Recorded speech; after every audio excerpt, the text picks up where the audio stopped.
Aliens accused humans of breaking rules. Until a human smiled and said, "That's why we built the fleet." The Arbiter Prime had been talking for 11 minutes when I stopped counting the charges and started counting something else.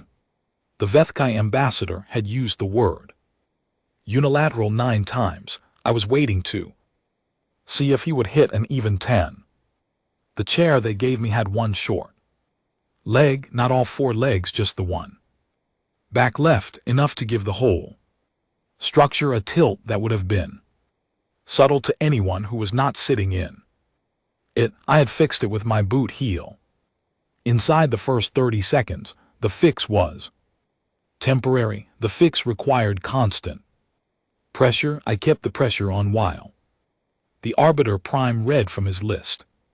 612 capital-class warships constructed without Concord authorization in violation of Article 7 of the Armistice of Keller 9, Article 14 of the Friend Space Development Accord, and Articles 2, 5, 9, 11, 15, 22, and 26 of the Joint Species Arms Limitation Framework. He kept going. The Council Chamber of the Galactic Concord held 47 delegations. Each delegation had a carved stone bench, wide enough for their species' particular arrangement of limbs. The Al-Hari, oldest members of the Concord, occupied a curved platform near the ceiling. I had been told the Al-Hari translated name for the chamber meant the place where the galaxy thinks.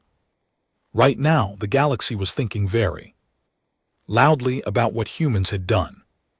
I looked at the one chair, my chair, plain, fabricated, clearly assembled from whatever design template someone had pulled up under the category human seating. It had no armrests. The Al-Hari platform had armrests. The Vethk benches had armrests. My chair had 4 legs, one of which was short and no armrests, and it sat at the far end of a table built for 47 delegations in a chamber designed to make whoever sat in my chair feel like an afterthought. Whoever arranged this seating wanted me to feel small. That was interesting. The Arbiter Prime finished the charges. The room waited. "Commander Yara Asa," he said, "representative of the human nations, in this emergency session, you have been presented with 42 specific violations of Standing Concord Treaty. How does the human coalition respond?" I looked up from my chair. "Are you finished yet?" The silence that followed had texture. It moved through the room in a wave. Species by species, 47 delegations, processing the same 4 words and arriving at different conclusions about what they meant. The Vethkai ambassador, mid-breath for what I suspected was going to be his 10th use of unilateral, simply stopped. The Arbiter Prime blinked 3 of his 4 eyes. "Commander, the weight of these charges."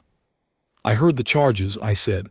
I counted them, 42 violations, 7 treaties, 612 ships. I have excellent hearing. I was asking if the list was complete, not whether the charges were serious. He looked at me the way people look at someone doing something they do not yet understand. Not anger, not outrage, the look that comes before both. "The charges are complete," he said carefully. "Good." I reached into the bag I had placed under my chair and set a gray file folder on the table in front of me.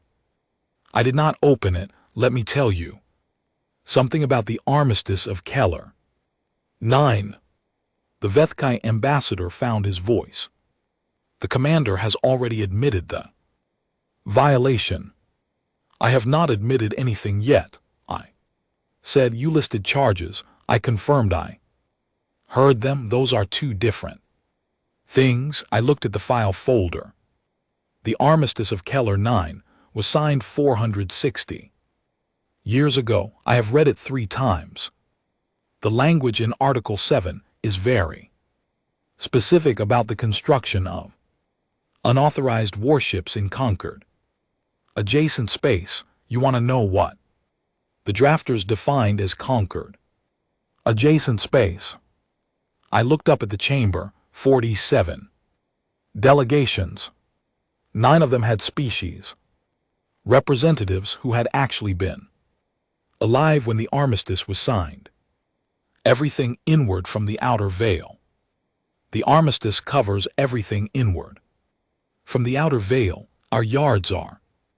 Beyond the outer veil, I let that sit for 2 seconds, by the treaty's own geographic definitions. The armistice of Keller 9 does not technically apply to the construction location.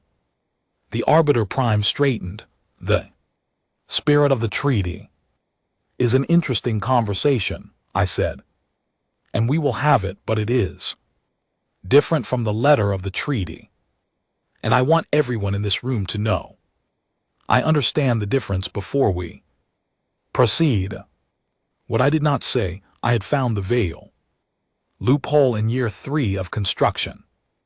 My legal team had spent 2 years checking it from every angle.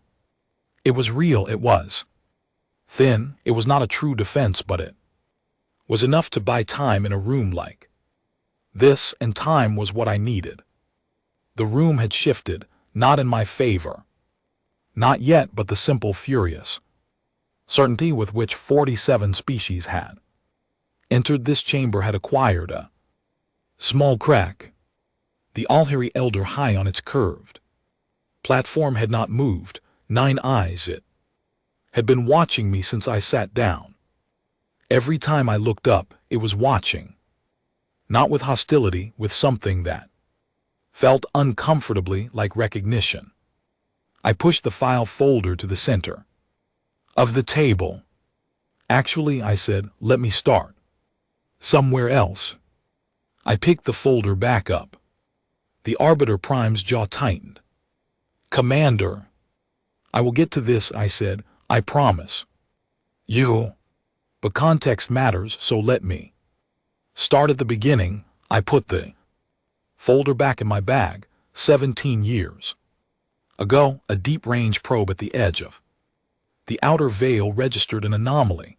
I want to tell you what that anomaly was, and what happened when we reported it, and how we arrived in this chamber today, with 612 ships and 42 treaty violations.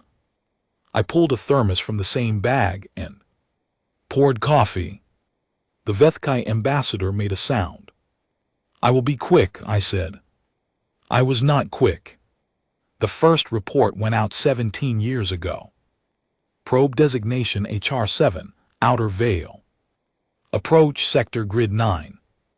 The data package was 700 pages of sensor readings, mass shadow analysis, and spectrographic imaging. My predecessor, a deep-range survey chief named Owen Drake, had attached a personal note to the report.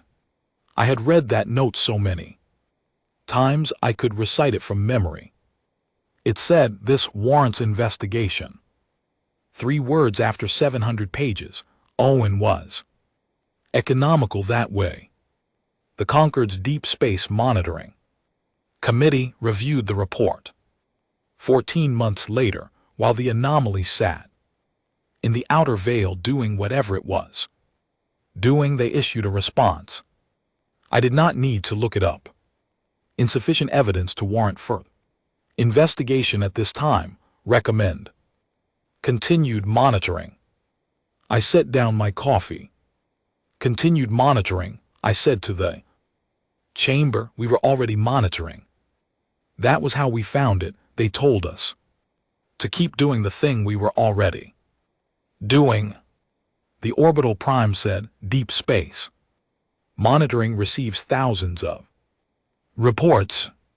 700 pages, I said. 700 pages with a 3-word personal note from a man who had been running deep-range survey operations for 20 years and had never, in 20 years, attached a personal note to anything. Owen Drake had retired 2 years after that report, not because of the response. He never said it was because of the response, but I had worked alongside him for a decade, and I knew the look of a man who had done the right thing and found out it did not matter. Year 3, a second probe, different sector, same region, outer veil. Approach, mass shadow readings, larger. This time, the object or objects had moved toward us, not fast, not what you would call aggressive, more like the way a tide moves, slow, continuous. Not a thing you could point to and say, there it moved, it just arrived. Closer than it had been. I sent the report myself that year. I was not yet in command of anything significant. I was a deep-range navigation specialist, and I filed the report through the proper channels, and I waited 14 months again. Insufficient evidence. Year 5, I started keeping a personal file, copies of every anomaly report, every response, every date stamp, not because I thought I would need them someday. I needed to put the weight of it somewhere outside my own head. Year 6, a Vethka merchant vessel called the Sorvana went dark near the outer edge of Sector 12. It was registered, insured, crewed by a family operation. 3 generations, the record said. Grandmother to grandchildren. One of those ships that had been running the same route for so long that the crew stopped thinking of it as work and started thinking of it as home. The Concord investigation took 2 months. The finding was engine failure. I looked at the Vethko ambassador. He was very still. We recovered wreckage from the Sorvana 8 months after the Concord closed. The investigation, I said, my team was completing a survey pass in the same sector. The wreckage was distributed across a debris field approximately 200 km wide. I paused. The engine was intact. It was cold, meaning it had been powered down, not failed, powered down deliberately, possibly to reduce its signal. The rest of the ship was not intact. The ambassador said nothing. I filed an amended report with the Concord's Deep Space Monitoring Committee. I said I included our wreckage analysis, our mass shadow data, and a timeline mapping the proximity of the anomaly readings to the Sorvana's last known position. I poured more coffee. They acknowledged receipt. No further response. I wanted to be honest about what I felt during that period, not what I showed. What I felt. There was a specific afternoon, a long time ago now, when I was sitting in a monitoring station with a cup of cold coffee and an acknowledgement receipt on my screen, and I understood, not as a fear, not as a theory, but as a flat, quiet fact that we were on our own, that the framework we had trusted to act on the things that needed acting on had a hole in it so wide that the thing moving through the outer veil could walk right in, and the Concord's committees would still be reviewing the paperwork. That afternoon, I started making different plans. I did not tell the chamber this. I told the chamber the data. Year 8, 3 more vessels went dark, different species, different sectors, all outer veil adjacent. Concord opened a joint investigation that ran for 16 months and concluded with a recommendation for increased monitoring frequency. Year 10, I was given my first command. I used the first 6 months to build a team. Navigators, engineers, sensor Specialists, 3 of the best deep range analysts in the human systems. We spent the following 4 years building a complete picture of what was in the outer veil. Not a report picture, a real one. Mass, velocity, distribution, behavioral, pattern analysis, a full structural mapping of the anomaly based on 7 years of accumulated probe data, 640 pages. Not 700. I had cut it down. I was trying to be respectful of the committee's time. Year 14, the report went to the Concord. I accompanied it with a formal request for a coalition response mission, a joint investigation with military escort, and a temporary authorization to begin defensive construction in the Outer Veil region. 11 months later, insufficient evidence to warrant military response at this time. I read that response on a Tuesday. On Wednesday, I called a meeting with every senior engineer and fleet architect I could reach. I did not ask them whether what I was planning was legal. I already knew what it was. On Thursday, I began the design process for the first of what would eventually become 612 ships. The chamber was very quiet. I had not raised my voice once. Data delivered at a normal volume in a quiet room has a particular weight. You cannot argue with the silence that follows it. So yes, I said, we broke the rules. I looked at the file folder still in my bag. Your rules were written for a galaxy where nothing was coming. The Vethkai ambassador had stopped blinking, which I understood was his species signal for something they could not name yet. The Arbiter Prime said, very carefully, what exactly did your probes detect in the outer veil? I looked at him. Something moved through me that was not triumph and was not satisfaction. Something older than both. The feeling of having held a door shut, alone for a very long time, and finally having someone on the other side put their hand on it. I smiled. Not a comfortable smile. Good, I said, that is the right question. I reached into my bag and put the file folder on the table. Let me tell you what we named it. The file was not thin.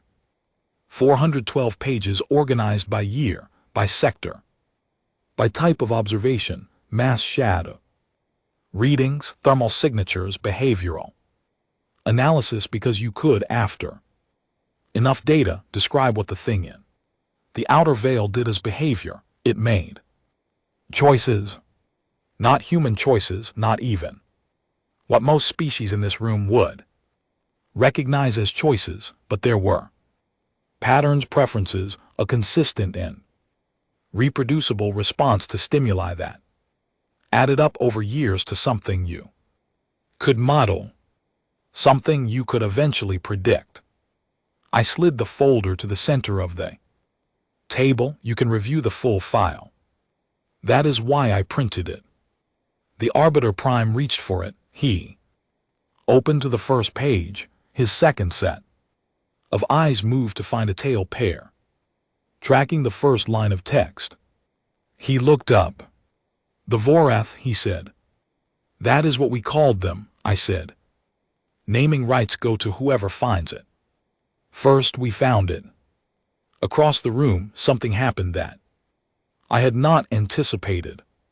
The Alhari elder, nine-eyed ancient, the one who had not spoken once in over 2 hours of session, made a sound, not a word, a sound, low and resonant, the kind that bypasses the translator entirely and speaks directly to some older part of the brain that simply knows it means something important. Every species in the room turned to look at the Alhari elder. The elder spoke 6 words in its own language, a language so old that the Translator struggled, then delivered the closest equivalent it could produce. The devouring, we thought it myth. The room temperature had not changed. It felt like it had. That word, I said to the elder. Devouring, is that a direct translation? The elder was quiet for a moment, then it said in its careful translated voice, it is the closest word. The original means a process, something that is not alive in the way we mean alive, but does what living things do: consumes, moves, consumes again. That matches our behavioral analysis. I said.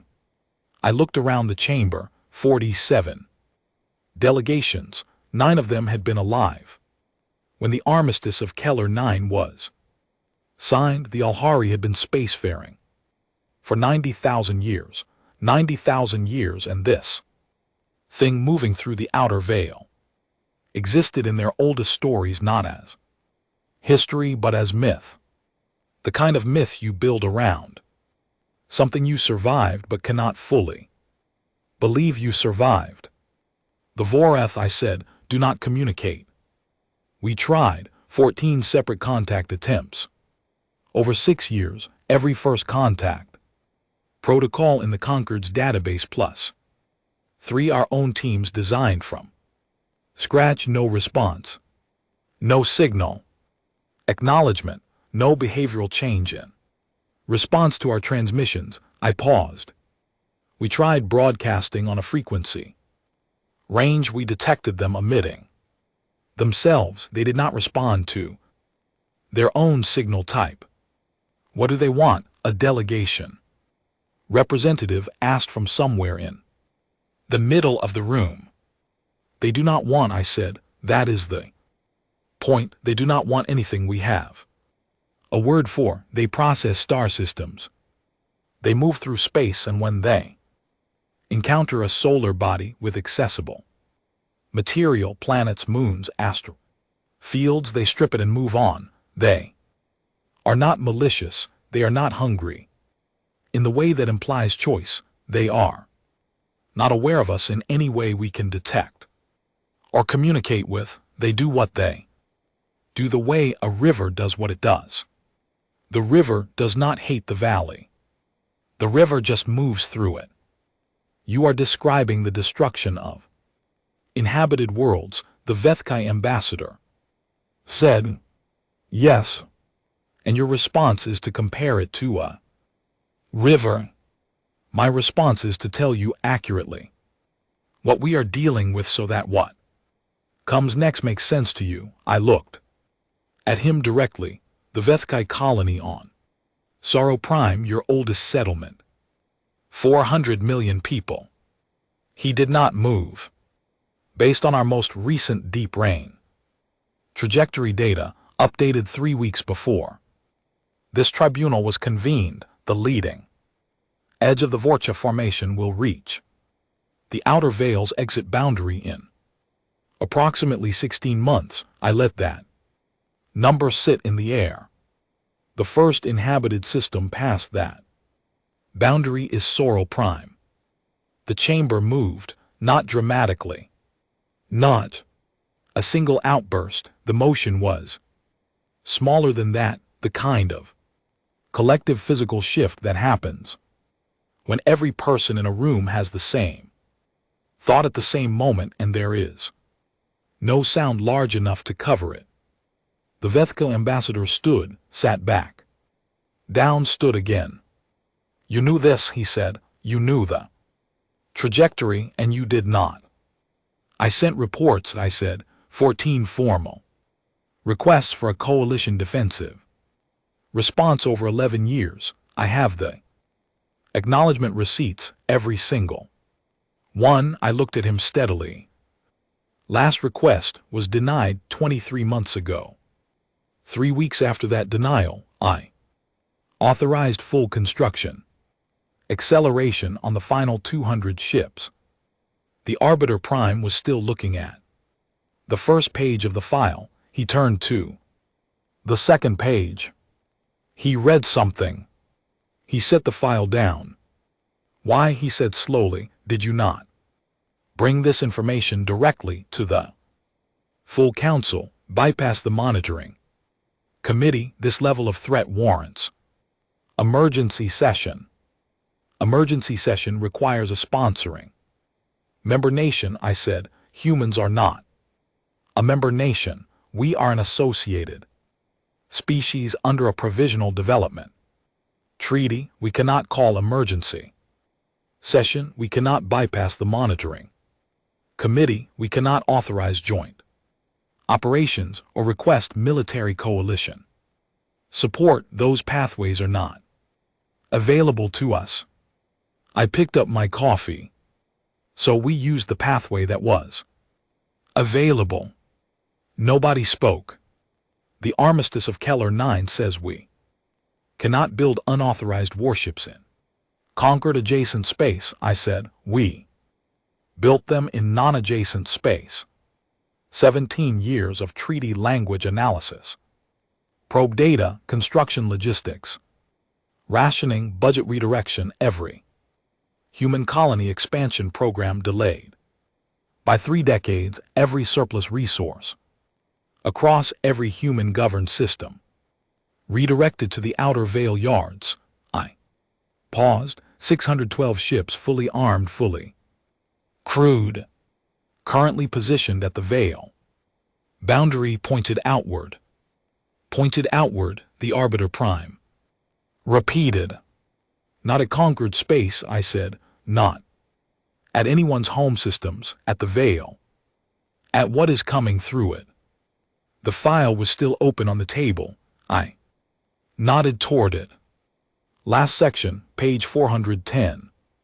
That is the fleet composition breakdown. I stood. I built it to hold the line at the Vale while conquered forces mobilized for secondary engagement support. The timeline is tight. 16 months sounds like time. It is not a lot of time. I looked at the room. Your rules were written for a galaxy where nothing was coming. I said, I understand the rules. I understand why they exist. I'm not standing here telling you the rules were wrong. I am standing here telling you that we noticed something your rules had not accounted for, and we spent 17 years asking you to help us account for it. And when the asking stopped working, I smiled that smile, the old one, the one I had earned. That is why we built the fleet. The Ilhari elder closed all 9 eyes. When it opened them again, it said, show us the fleet. I put my hand on the file folder.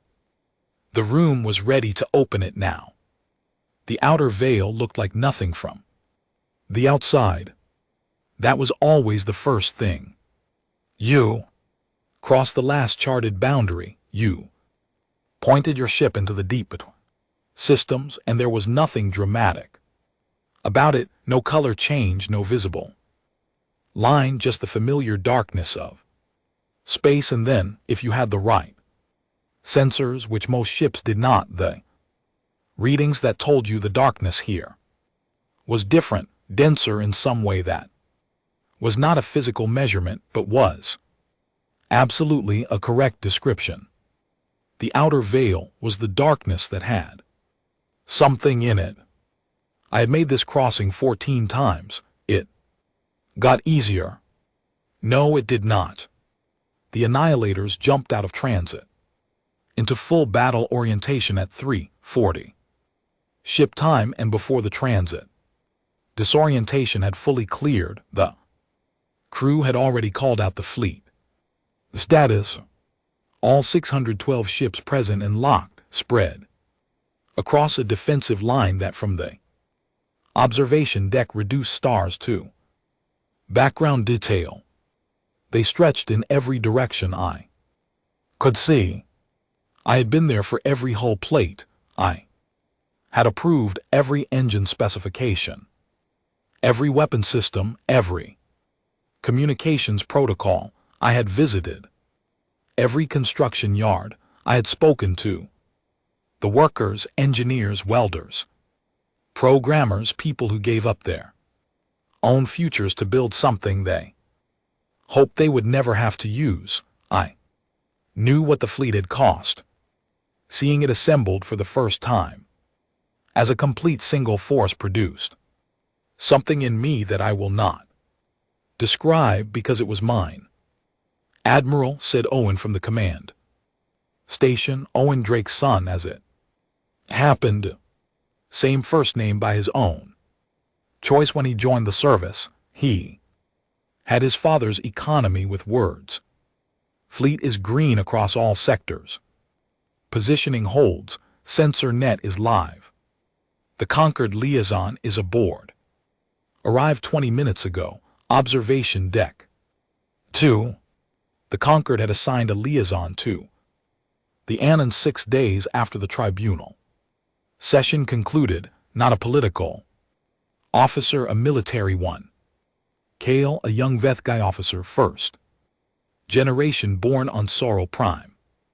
He was 23 years old and had accepted the assignment in approximately 40 seconds.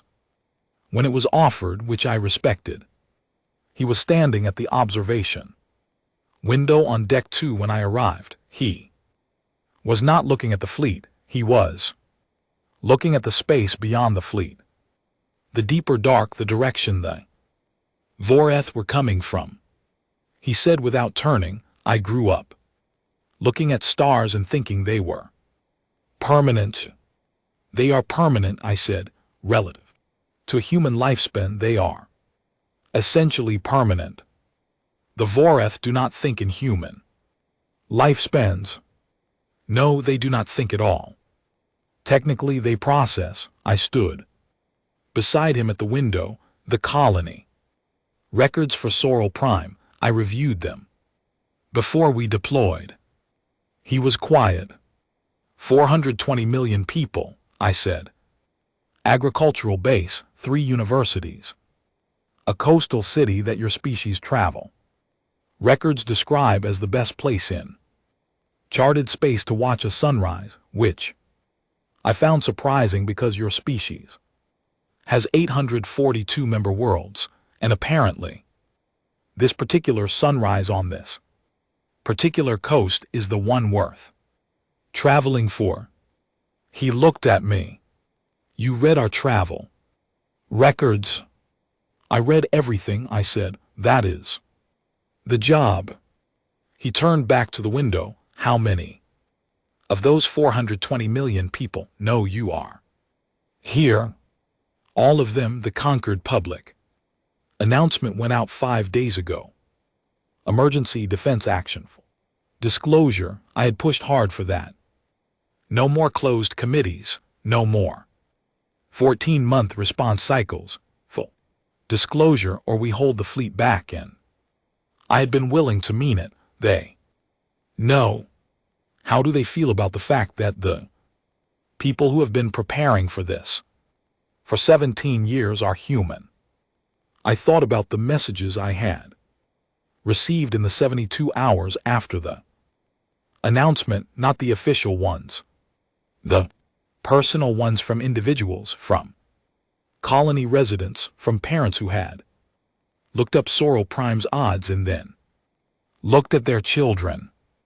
There were many of them, they said, different things in different languages, but they all had the same weight underneath. Some of them, I said, send us coordinates for that sunrise. Cale did not speak, his species did not cry, their equivalent was a full body stillness, a slowing of all peripheral motion, like a person standing very still in a strong wind. He stood very still. "What built the fleet?" he asked after a moment. "Not what it was made of." "Why?" I thought about Owen Drake Isar filing his 3-word note after 20 years of clean work and watching nothing come of it. I thought about the Sorvana family, 3 generations running the same route, and the ship powered down deliberately, and the response time was 2 months, and the finding was engine failure. I thought about the afternoon with the cold coffee and the acknowledgement. Receipt, that flat quiet fact, that shift in plans. Humans, I said, are not good at accepting that something bad is happening and no one is going to stop it. We have a word for it. The word is unacceptable. We use it too much, honestly, but sometimes the thing actually is unacceptable, and then the word does real work. I paused. 420 million people being destroyed by something that does not know their names because a committee found insufficient evidence to investigate for 17 straight years. That was unacceptable. He nodded slowly. So you built the answer. We built an answer, I said. There is more than one. The fleet is the first. At 6:12, the sensor net lit up. Not a ping, not a single reading. The whole net simultaneously, every probe and relay and deep range array we had positioned across the veil boundary, all responding at once to the same thing, entering their range. I was at the command bridge in 4 minutes. The screen showing the Vorcha formation required a moment of recalibration, not the kind that comes from a technical problem, the kind that comes from a brain finishing the process of updating its estimate of the world.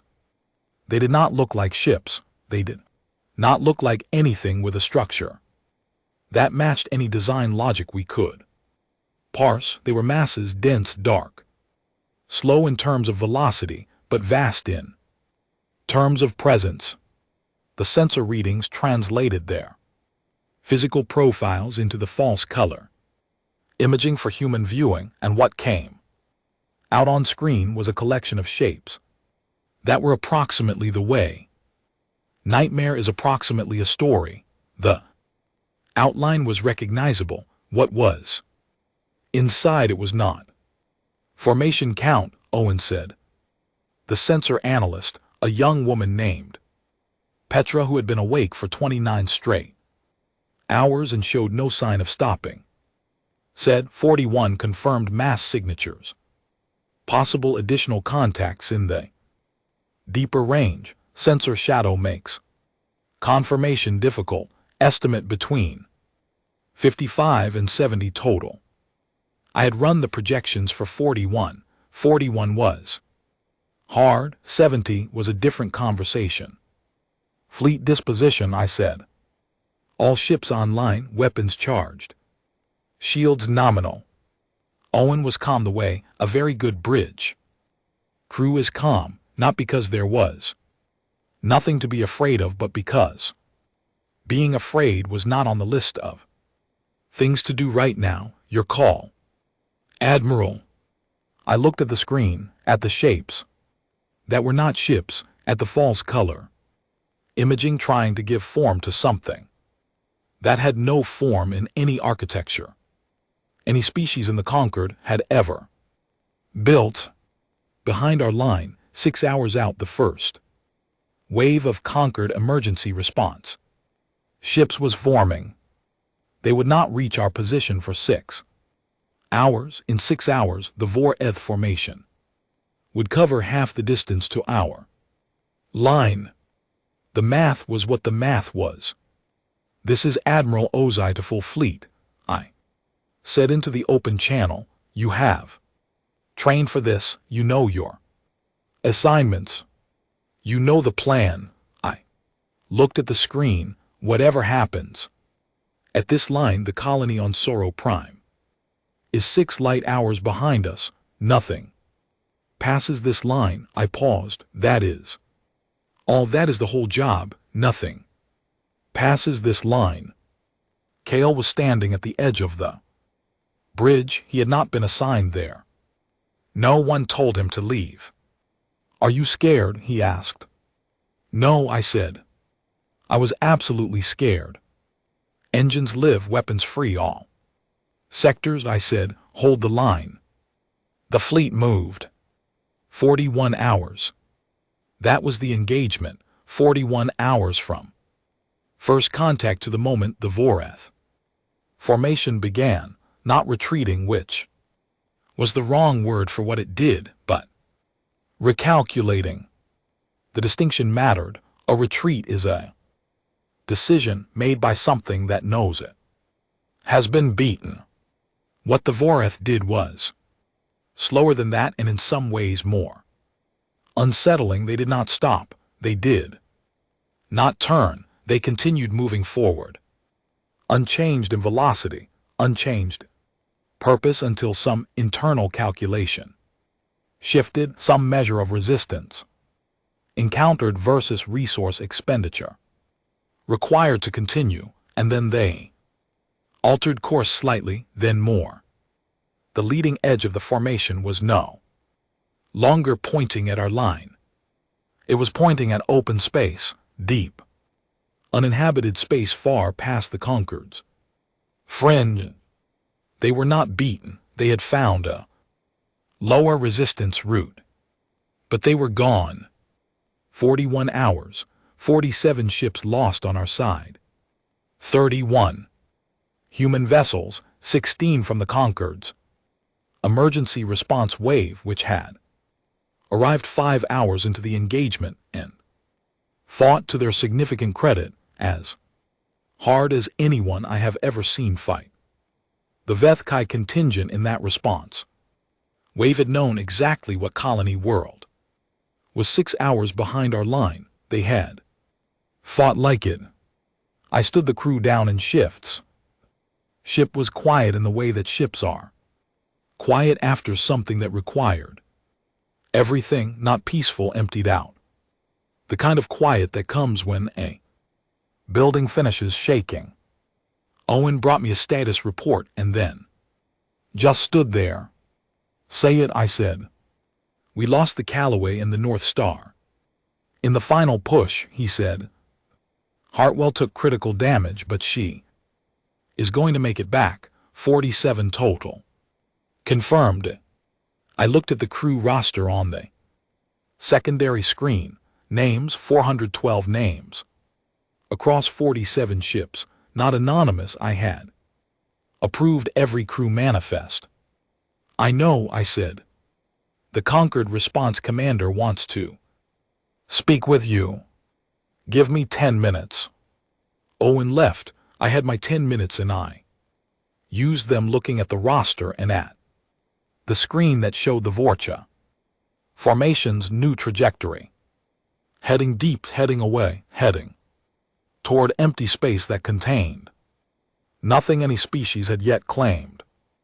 The math on their new route put their next encounter with inhabited space approximately 400 years away, assuming continued current velocity.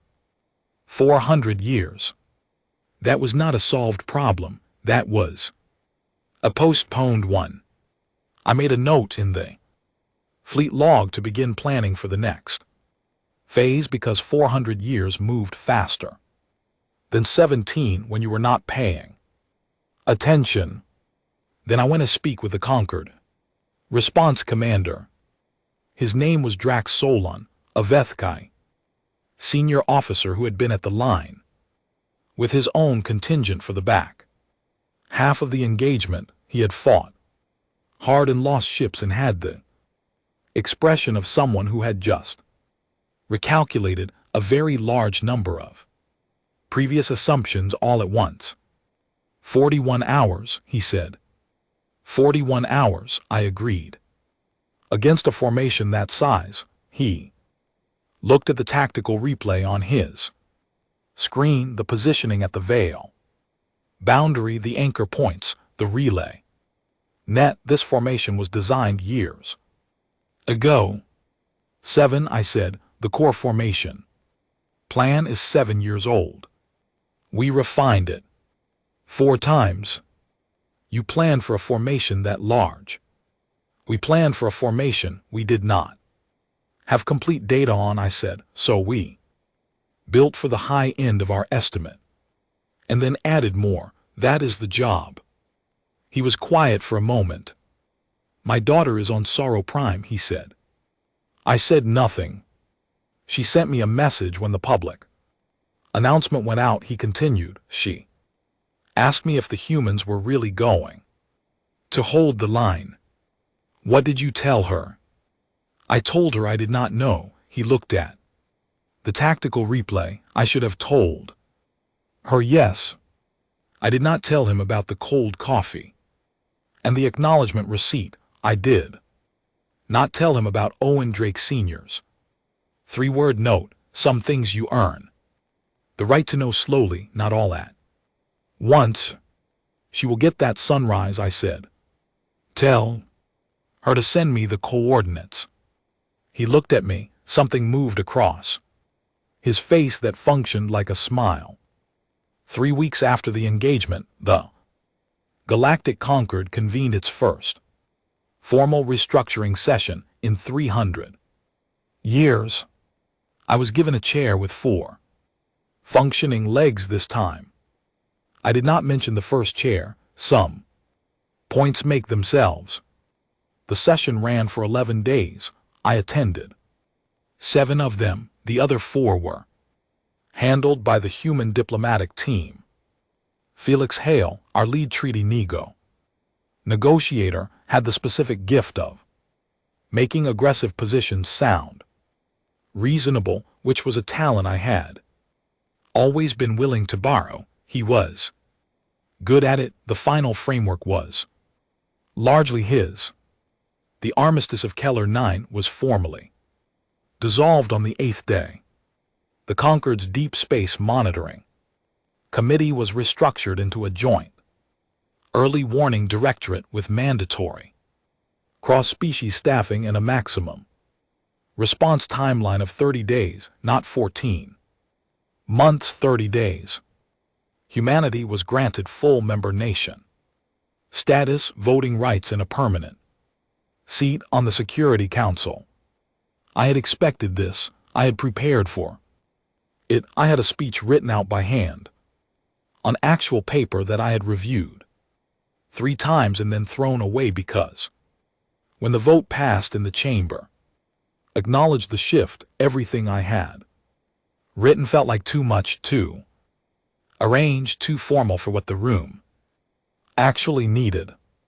What I said instead was, thank you. We will pull our weight. That was recorded in the Concord session transcripts as the full statement of the human delegation upon receiving full member status. Felix was not thrilled. On the 9th day, the Alhuri elder asked to speak privately. The elder's personal chamber aboard the station was the oldest room I had ever been in, not the oldest looking, the oldest by documented record. The Alhuri had been using this station as a Concord base since the organization's founding, and the elder had been present for that founding, and the room contained a physical record of that span of time in the form of objects, markings, layered materials, the accumulated presence of 90,000 years of one continuous life. I sat in the room and felt the age of it settle on me the way humidity settles. The elder sat across from me, all 9 eyes open. The devouring, it said, in our oldest records there is a word that means a moment when a young species does something that makes the elder species understand what the young species actually is. It paused, not what they expected the young species to be, what they actually are. What word is that? I asked. There is no translation, the elder said. The concept does not exist in languages younger than 40,000 years. I thought about that for a moment. The humans, it said, spent 17 years building a defense for a galaxy that told them their evidence was insufficient. They did not ask permission. They did not wait. They built the answer, and then they held the line. The elder's 9 eyes did something I had no framework for. Interpreting. In 470 years, of member nation history. No human delegation has been invited to speak privately with the Alhari elder. I am the first. You are the first, it said. You should know what that means. I was not certain what it meant. I did not say this because the elder already knew it, and some silences are more respectful than filling them. What I did say was, the Vorithar. 400 years out, new trajectory. Uninhabited space, we have time. 400 years is not much time, the elder said. No, I said, it is not. What will the humans do with 400 years? I thought about the construction yards. Cold now, the first wave of ships deployed, the workers sent home, but the yards themselves still standing. Infrastructure, design capacity, institutional knowledge built into every beam of every facility. You did not build something like that and then leave it empty. Build more ships, I said. The elder was quiet for a long time. Yes, it said finally, we thought you would say that. The Annan Accord was signed on the final day of the restructuring session. I was not consulted at the name. The Alhari elder had proposed it directly to the Arbiter Prime in a closed session, and by the time I heard about it, the name was already in the official draft.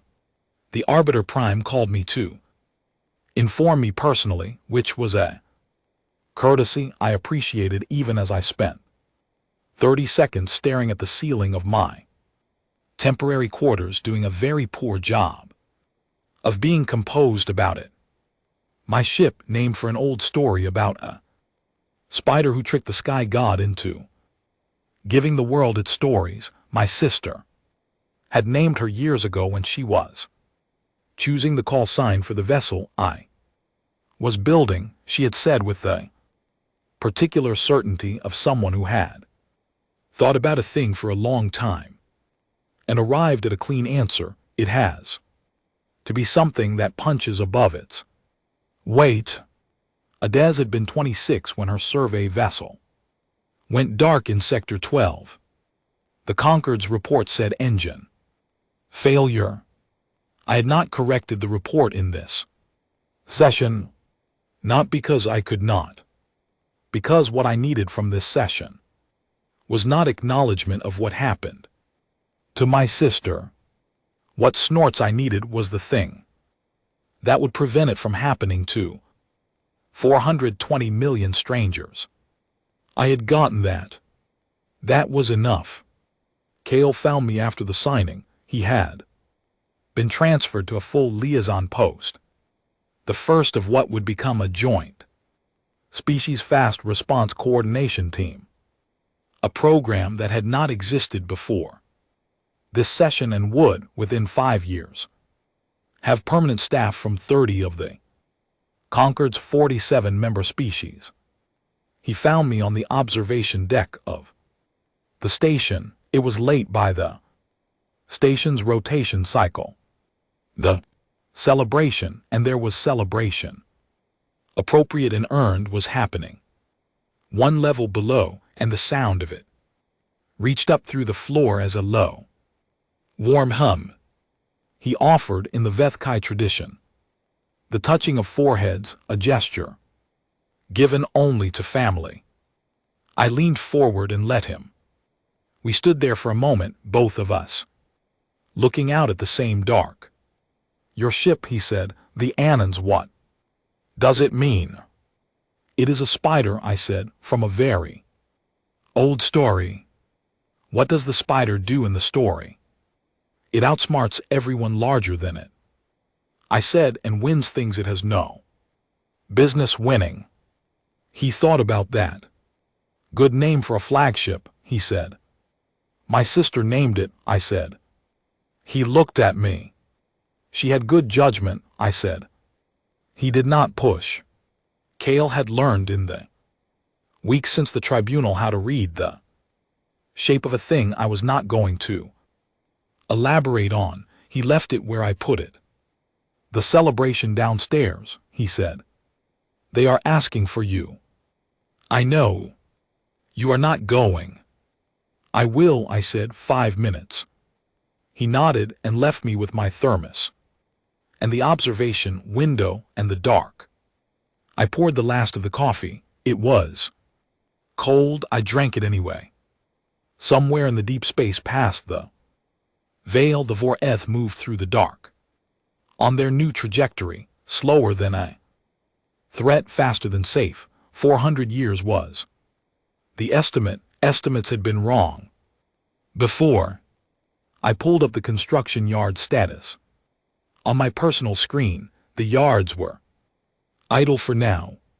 The first draft proposals for the second fleet phase were sitting in my inbox, filed 3 days ago by a junior engineer named Grace Holden, who had been one of the best designers in the Vale construction program and had apparently decided without being asked that the end of the first phase was a sensible time to begin the planning documents for the second.